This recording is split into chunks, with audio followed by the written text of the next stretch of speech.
Frères et sœurs bien-aimés dans le Christ Jésus notre Seigneur, paix et joie à vous. Que le Seigneur vous bénisse depuis les positions dans lesquelles vous vous trouvez, debout, en route, faisant chemin vers l'église pour la rencontre mémorable, exceptionnelle et joyeuse du dimanche. Celle par laquelle nous rendons grâce à Dieu pour ses bienfaits, pour la belle semaine qu'il nous offre et que nous avons pu terminer grâce à lui, pour la nouvelle que nous allons entamer. Que la bénédiction du Seigneur vous localise. Que cette même bénédiction soit donnée à tous ceux qui paraissent encore couchés ou allongés, attendent de la grâce et la force pour se tenir debout et faire comme les autres, prendre le chemin de l'Église. Nous célébrons aujourd'hui, chers frères et sœurs, le 17e dimanche du temps ordinaire de l'année liturgique B. Célébrer donc ce dimanche, c'est faire une immersion dans les eaux profondes de la divine providence et se laisser diluer dans le mystère incommensurable de la générosité de Dieu. Une générosité en fonction de laquelle Dieu conforte l'unité de l'Église tout entière et de ses fidèles dans le monde. Une générosité maturée par une unité qui consolide nos liens et nos relations interpersonnelles dans le monde, faisant de nous de vrais disciples et de vrais enfants de Dieu, pour nous-mêmes et pour les autres. Oui, vous l'avez entendu, il s'agit de générosité et d'unité. Ils sont là, tous deux, des thèmes fondamentaux qui émergent des textes que nous venons d'écouter. Et peut-être un exercice de foi appliqué pour manifester une fois de plus notre volonté à suivre Jésus-Christ. Bien-aimés, la première lecture du livre des rois raconte comment le prophète Élisée, avec seulement 20 pains d'orge, a nourri une centaine de personnes. Ce miracle rappelle que même dans la pauvreté apparente, dans toutes les situations de précarité les plus caduques et rigides, le Seigneur Dieu peut toujours accomplir de grandes choses. Il a besoin tout simplement de peu, et de ce peu, concevoir ou peaufiner une merveille. Il nous faut donc cependant nous mettre à l'école de Dieu, à l'initiative de cet homme, en apportant le peu que nous avons au prophète, à l'homme de Dieu, au pasteur. Cette offrande, cette marque de charité et de solidarité est la grâce sans laquelle le miracle ne saurait être accompli. Et la multiplication miraculeuse aurait été une soustraction ou une division malheureuse. Ce dernier, notre bienfaiteur, mérite d'être récompensé. Ainsi dit, comme Dieu, comme ce bienfaiteur, ne nous laissons jamais vaincre en générosité. En matière de charité et de bienfaisance, soyons toujours des premiers, soyons toujours des experts, soyons toujours un exploit pour le monde et pour notre société, au détriment de l'égoïsme.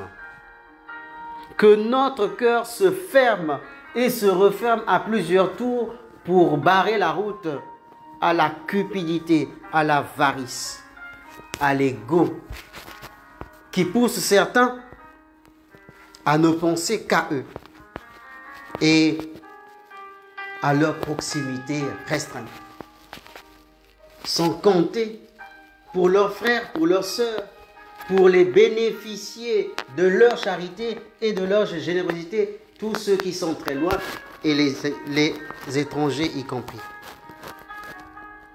D'ailleurs, le psaume responsorial que nous venons de suivre, 144, quant à lui, nous rappelle et confirme cette louange que nous devons rendre à Dieu. Car ce Dieu s'est toujours montré généreux et bienfaisant à tout égard. N'est-il pas écrit? Tu ouvres ta main, Seigneur, et tu rassasies tous les vivants. Tu ouvres ta main, Seigneur, et tu rassasies non pas un seul des vivants, mais tous les vivants. Ce verset nous rappelle que Dieu prend soin de tous ses enfants, les bons comme les méchants, les croyants comme les non-croyants, les pratiquants comme les relativistes. Il traite nos besoins et répond favorablement à nos appels d'aide matérielle, spirituelle, physique, d'aide économique, d'aide financière, d'aide professionnelle, en premier bien et première nécessité vitale. Ainsi, par ce geste merveilleux à notre égard, il nous invite à faire autant, c'est-à-dire devenir un bienfaiteur envers tous, en faisant confiance en sa providence qui est divine, faisant ainsi montre notre reconnaissance envers lui qui fait tout bien et bon pour tous les hommes. De même, la lettre aux Éphésiens de Saint Paul nous exhorte à vivre dans l'unité, à un seul corps et un seul esprit, comme il y a une seule espérance, un seul Seigneur, une seule foi, un seul baptême. Évidemment, vu sous cet angle, il n'y a plus étrangers, il n'y a plus de juifs d'un côté et des pharisiens et les gentils de l'autre. Il n'y a plus nos proches consanguins d'un côté et nos proches en amitié de l'autre. Il n'y a plus d'adversité entre les hommes. Tous nous devenons des frères, unis et liés par une fraternité universelle. Alors, notre action bienfaisante, notre générosité et notre charité n'aura plus ni race, ni couleur, ni langue, ni ethnie, ni clan, ni obédience religieuse, ni obédience politique, ni ségrégation raciale. Un seul langage, c'est celui de l'amour pour construire l'unité et expulser loin de nous la division et toutes les tâches et tares de l'égoïsme. Cette unité, c'est bien ce que nous rappelle Paul. Elle n'est pas uniformité, mais elle est enrichissement de valeurs et de vertus dans la diversité. Paul nous appelle à être humbles, doux et patients les uns envers les autres, car croit-il, et sûrement, que l'humilité, la douceur, la patience constituent les ingrédients nécessaires pour consolider l'unité parmi les hommes et faire émerger ou impulser tous les l'élan de charité comme de générosité envers tous. Ainsi, notre communauté sera imbibée d'une fraternité universelle, là où tout le monde aime tout le monde et tout le monde est prêt à venir en aide à tout le monde. C'est bien à l'image de l'Église catholique. Nous la disons catholique parce que universelle, universelle en amour, universelle en charité, universelle en bienfaisance, universelle en bonnes actions, universelle dans sa vocation à croire et espérer en la dignité de chaque être humain sur la terre. Catholique dans sa capacité à venir en aide à tous, des plus petits aux plus grands. Frères et sœurs, nous sommes chrétiens, alors pionniers de cette Église universelle catholique. Soyons catholiques dans la recherche et la culture du bien. soyons catholiques dans la production du bien et des valeurs autour de nous et dans notre société. Celle de la générosité, parce que providentielle. Celle de l'unité, parce que révélatrice de l'amour de Dieu et de sa présence parmi nous et au sein de notre communauté. D'humilité, de tendresse, d'amour et de douceur, parce que sans lesquels toute fraternité serait caduque, éphémère ou fragile.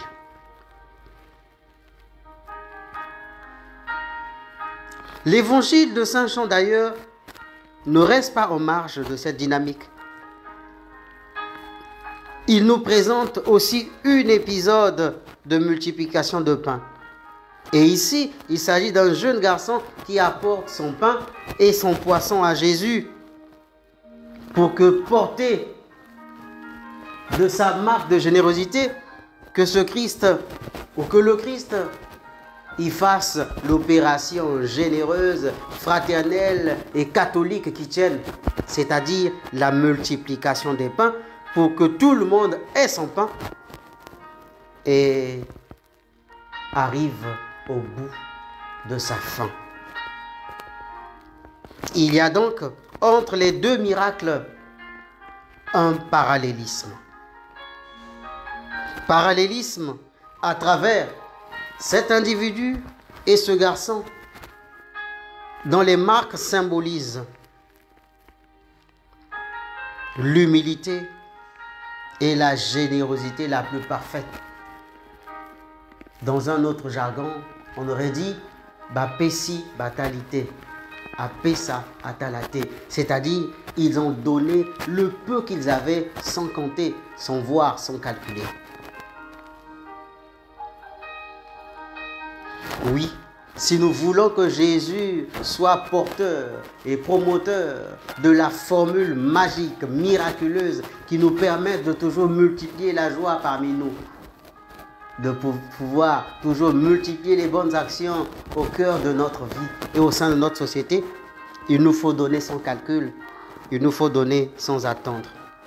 Ni la facture, ni le pourboire, mais tout simplement nourrir et manifester l'amour qui bouillonne du fond de notre cœur. Bien-aimés, chers tous, que pouvons-nous tirer de ces textes pour mieux cerner la générosité de Dieu dans notre vie et le sens de l'unité à laquelle il nous convie à être ses actionnaires dans le monde d'aujourd'hui? En effet, nous pensons un instant à la dîme ou à n'importe quelle offrande que nous pouvons apporter au prêtre, ce serviteur de Yahvé, ce fils de Dieu. C'est un Anawim, en effet. Il reçoit de la part de Dieu l'offrande que nous lui apportons, non pas pour lui, non pas pour en faire ses poches ou pour s'enrichir, mais pour en être l'intendant redoutable et merveilleux qui préside à la charité de toute la communauté, qui sanctifie la générosité de tous les fidèles et de tout le peuple de Dieu.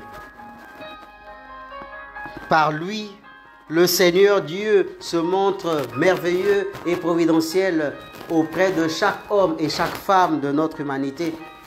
À travers lui, Jésus-Christ perpétue le miracle de la multiplication des pains et des poissons pour nourrir et atteindre tous ceux qui vivent le manque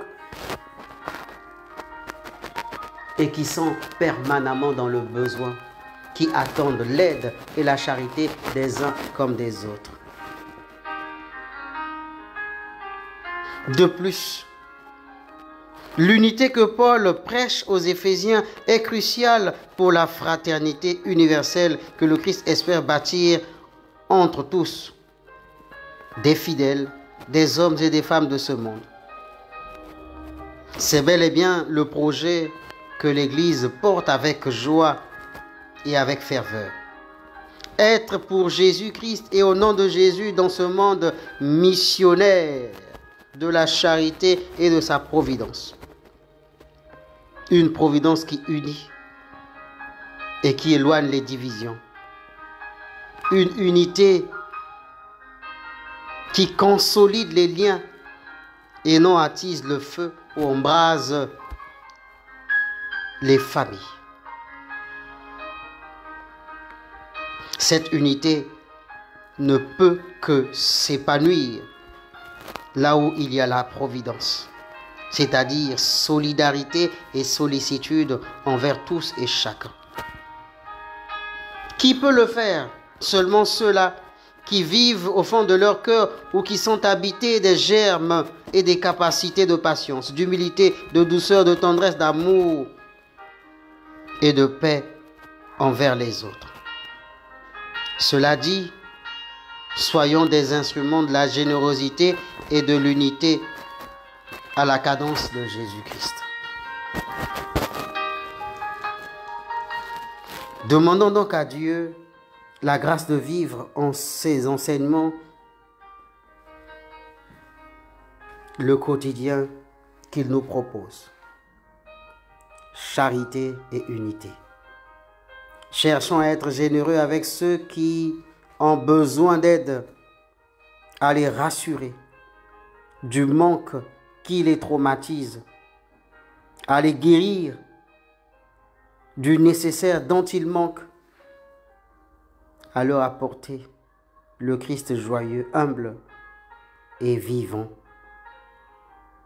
qui prend dans ses bras chaque homme et chaque femme de notre temps. Travaillons également à renforcer l'unité dans nos familles, dans nos paroisses et nos communautés, en cultivant des relations basées sur l'amour, la patience et la compréhension mutuelle. Que cette Eucharistie que nous allons célébrer, que nous célébrons, que nous offrons à Dieu, nous nourrisse et nous fortifie, nous guérisse de notre égoïsme et affine ou affûte notre providence. Ainsi, comme Dieu, nous serons providentiels pour le monde d'aujourd'hui et de demain. Au nom du Père et du Fils et du Saint-Esprit. Amen. Enfin, pour finir, le maître mot, vous le savez. Je vous rassure que je vous aime tant, avec beaucoup d'amour, avec beaucoup de joie, beaucoup de passion, beaucoup de foi. Et que cet amour qui nous lie nous soutienne toujours les uns les autres dans un élan de solidarité et de fraternité universelle. Que le Seigneur vous bénisse et bénisse vos familles, qu'il bénisse votre semaine nouvelle et toute l'action et l'activité que vous allez mener. Par Jésus, le Christ notre Seigneur. Amen. Bon dimanche et à bientôt.